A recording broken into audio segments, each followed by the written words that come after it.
बिस्मिल्लाहिर्रहमानिर्रहीम।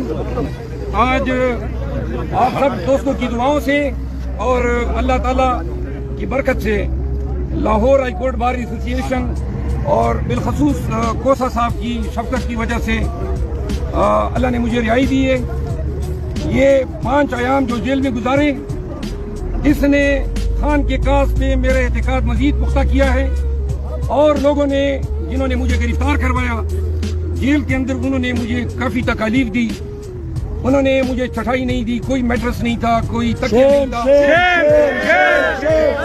उन्होंने मुझे दवाइयाँ नहीं दी क्योंकि मैं डायबिटिक हूँ। उन्होंने मुझे ड्रग एडिक्ट्स के साथ वाला सेल दिया था। सारी रात वो शोर मचाते थे ताकि मैं सो न सकूं।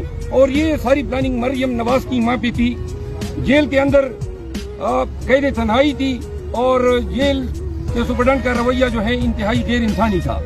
और मुझे बिल्कुल वाज़ेह नजर आ रहा था कि वो सब कुछ जो है मुंतकिमाना मिजाज के तहत जो खातून है उनके अहकाम के तहत ये कर रहा था।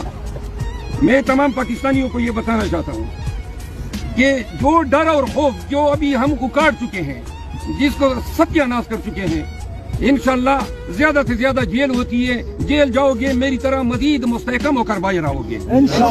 FIR, जेलें, धमकियां, कुछ भी ये लोग जो कर सकते थे पाकिस्तानी कौम